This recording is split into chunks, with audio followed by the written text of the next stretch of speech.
Contame un poco la historia de cómo surge la candidatura de última hora, y no hay dudas que fue la sorpresa de por lo menos estas elecciones hasta ahora.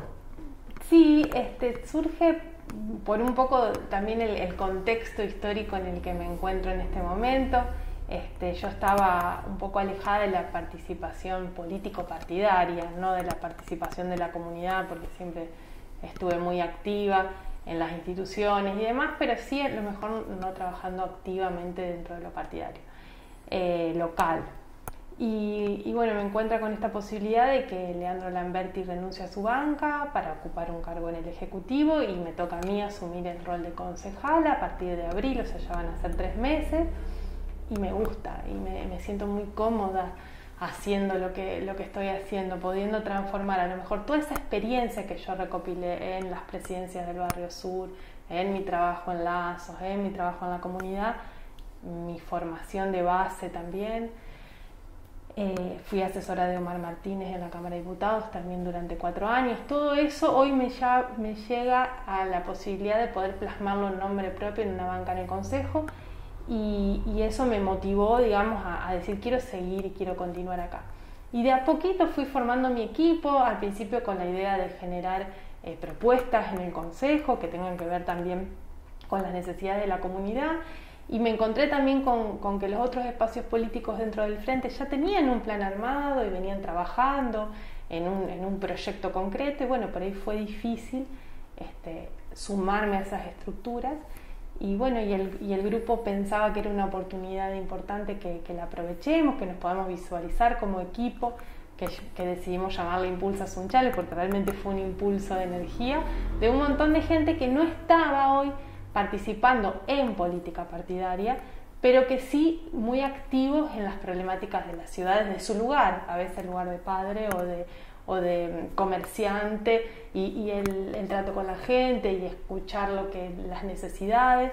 Y bueno, y acá estoy, dijimos que podíamos generar una alternativa sin enfrentamientos para que el electorado elija, en definitiva, qué lista o qué candidato podía generar una lista competitiva para las generales después. Curiosamente, en el inicio se hablaba de tratar de unificar las listas del Frente Progresista, algo que era complejo, ¿no? Porque obviamente el oficialismo casi nunca cede ese primer lugar, y termina con 3 listas, en una interna que puede llegar a ser pareja. Yo soy una militante de los espacios de diálogo y de intercambio, por eso yo lo veo como una oportunidad para la gente de tener más alternativas, más listas, más posibilidades de elegir, de ejercer democráticamente su derecho a voto. Luego elegiremos acompañar la propuesta como quede finalmente, digamos, que vaya primero, segundo, tercero, que es lo que sucede después de las PASO. Para mí suma que haya más alternativas, que haya más representatividad de los diferentes intereses que tiene la comunidad, y considero que sí, que el Ejecutivo siempre corre con la ventaja de tener la estructura y de tener una gestión que, a mi modo de ver, tiene también su fortaleza, que seguramente lo favorecerá al momento del electorado, pero yo creo que podemos dar una muy buena batalla.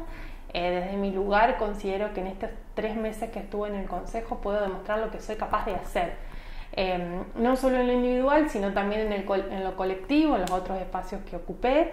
Y digo, bueno, me gustaría que nos elijan por lo que podemos hacer, no solo por lo que decimos, sino por lo que hacemos, por los proyectos que presenté, por las iniciativas, por la forma de transformar una problemática que por ahí me acerca un vecino en una propuesta concreta, y a ese camino voy. Si esa es lo que la gente necesita, tiene esta alternativa. Vos ingresaste en su momento en esa lista que después te permite ocupar la banca por el Centro Socialista. Exacto, de Sunchales. Era una lista de unidad. Ese año nos fuimos a internas y encabezaba Nano la lista por el Ateneo, y yo iba por el Centro Socialista en segundo lugar. En ese espacio no tuviste lugar. Y segundo, ya te pregunto también, muchos te ven muy emparentada con el oficialismo. ¿Es así o no? No. Por supuesto, el oficialismo está dentro del Frente y yo estoy dentro del Frente y trabajo en ese sentido, y el oficialismo, desde que yo asumí la banca, en lo que necesité, se trabajó, hay diálogo, intercambio de ideas, de proyectos, que me parece que esa debería ser la mirada que deberíamos tener para, si todos pensamos en el post de la sociedad y de la comunidad. Pero sí ellos tienen su espacio al cual yo no pertenezco y su mirada de determinadas cosas que tal vez yo algunas no comparta, como cualquiera, digamos, que pueda tener su posicionamiento. Lo que yo tengo en claro, y creo que también lo charlamos y lo trabajamos en el grupo, que uno tiene un norte. Entonces cuando vos estás plantado, sabés lo que querés, cuáles son tus postulados, tus principios, y es difícil correrse de ese lugar. Y desde ese lugar construyo, digamos, ¿sí? Escucho, apertura, diálogo, me parece que siempre es lo más importante, pero después respetar también las convicciones. ¿Podría describirme un poco esa impronta que querés darle? Que bueno, algo obviamente hemos visto en este tiempo que ocupaste la banca, ¿no? Yo tengo una mirada social que tiene que ver con mi construcción, de todo el tiempo que estuve en el Barrio Sur, la labor del merendero, el trabajo que se hace para poder lograr llegar a toda la comunidad. Eso es mi bandera. Trabajé mucho por el tema de la educación, por el tema de la vuelta a las clases presenciales, por defender cuál es la realidad de nuestra localidad, dejar de tomar decisiones macro sin tener una mirada de cada localidad. Eso creo que hubo un error muy grande de las decisiones que se tomaron a nivel provincial con respecto a la educación, que tuvo repercusiones muy grandes en las infancias y que debemos trabajar en eso. La educación para mí es mi bandera, la salud. Creo que son postulados que tal vez podamos compartir desde otro lugar, pero que cuando uno presenta un proyecto, que también me pasa en el intercambio en el consejo, que a veces el proyecto nace de otro concejal, pero que uno puede aportar esta mirada de darle la vuelta para que podamos incluir todas las perspectivas, para poder ampliarlo, para no cerrarlo. A ese norte siempre fui. La inclusión creo que es un punto crucial, que tiene que ver que me atraviesa, digamos, con mi rol también cuando me toca trabajar en el derecho, en mi rol de abogada, y también el del diálogo y el de la composición, porque soy mediadora, entonces siempre estoy buscando la vuelta para escuchar las dos voces, para por ahí generar alternativas cuando hay dos posturas muy extremas. Yo creo que las posturas extremas hoy nos llevan a un malestar social muy grande. Todo es blanco, negro, River, Boca. Bueno, yo creo que se puede trabajar desde un lugar de construcción de un tercer lado superador, y que a ese lugar deberíamos ir. Basta de enfrentamiento, uno lo ve en las redes, el malestar, y creo que se ve agravado, que yo digo también que uno tiene que contextualizar la política hoy en un contexto de pandemia, donde hubo un montón de sectores muy afectados por los cierres, afectados económicamente, afectados emocionalmente por lo que hablábamos antes de las escuelas y demás. Y en ese contexto uno tiene que generar propuestas, y eso es un desafío para todos y todas, creo. No hay duda que la intolerancia va creciendo en el mundo, y algo tiene que ver estas redes sociales también. Sí, también. Ahora, también uno observa que los derechos sociales, en los cuales vos y Andrea Ochat, también otra socialista en definitiva, le dan mucho énfasis, a veces no son tan valorados, ¿no? No, esas son banderas más difíciles. La bandera de la igualdad, y también a veces de la proposición de derechos, tiene que ver con un trabajo invisibilizado. Es como que en la comunidad a veces a lo mejor se ven más otras problemáticas como urgentes. En el vecino, la vecina te urge que te tapen el pozo, que te solucione el problema de cloaca, que es muy loable y que tiene que ver también con una necesidad de urgencia. Y que todo lo otro es invisible. O sea, a lo mejor no me toca a diario, salvo que sea yo la persona que está vulnerada en sus derechos, pero que tiene que ver con un entramado social que, si se garantiza en esos derechos, en esos espacios, se facilita también muchos otros.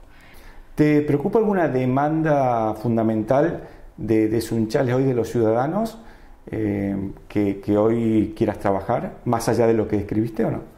Lo que sí estuve trabajando, y que creo que es una necesidad, es la situación que está pasando hoy, la situación económica, y creo que ahí es donde hay que apuntalar. Presento un proyecto que me parece que va en ese sentido, que es el de emprendedurismo, que apoya a los primeros emprendimientos, dándole una subvención por parte del Estado municipal de todos los impuestos municipales que se pagan durante el primer año que uno da de alta un emprendimiento, que son el registro de inspección, la tasa municipal, para poder dejar de recargar impositivamente al emprendedor y que pueda inyectar eso en hacer crecer su emprendimiento.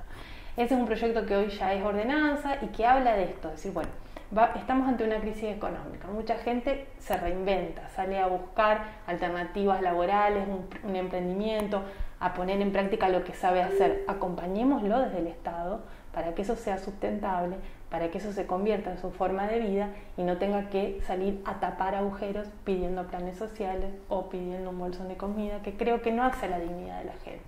Eso puede solucionar en lo inmediato una problemática, pero si uno la quiere abordar en serio tiene que ir a la profundidad, y creo que es eso: dar fuente de trabajo, generar empleo, acompañar a los emprendedores. Se hizo una labor, yo destaco muy grande, por ejemplo, en la vecinal del Barrio Sur con el merendero durante la pandemia, de la cual yo fui parte de ese grupo que se reconstruyó para salir a hacer frente a una necesidad de los niños y la niña de la merienda que no tenían en las escuelas, los padres muchos con problemas económicos por esta cuestión de que no se podía salir a trabajar. Bueno, un mecanismo maravilloso, pero tiene que ser para un momento sostenible. Eso no tiene que pasar. No tiene que haber familias que no tengan que darle de merendar a sus hijos. Eso hay que trabajarlo para evitar que siga sucediendo. Creo que como un ejemplo, ¿no?, de un montón de cosas que uno tiene que construir desde el Estado para dejar el asistencialismo y empezar a pensar en políticas públicas concretas, firmes, que transformen a la comunidad, que todos podamos tener una oportunidad de un trabajo digno y de poder llevar posibilidades económicas a nuestras familias. Leandro Lamberti se fue un poco del Consejo también manifestando que estaba demasiado politizado. ¿Lo notas así o no?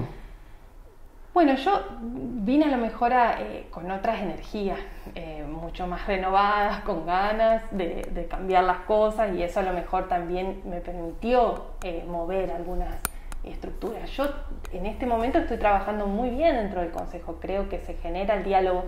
Hay cuestiones complejas con respecto al marcar el rumbo de la oposición, y a veces lo que genera a lo mejor un malestar es esto de oponerse solamente sin una propuesta, pero yo soy de las que trabaja por eso, por proponer. A mí no me parece que nos podemos quedar solo con la queja o marcar esto está mal, esto no existe. Bueno, ¿y cómo lo cambio yo? ¿Qué hago yo para que esto que me parece que está mal lo convierta en una oportunidad? Esa es mi mirada. Creo que así se construye. No digo que no se pueda marcar el rumbo de lo que la oposición en este caso crea que haga mal. De hecho, con el gobierno provincial lo he hecho cuando me tengo que manifestar por ejemplo, en la educación, no comparto las medidas que se tomaron o cómo se tomaron. Pero después uno tiene que pasar a la acción y generar estrategias.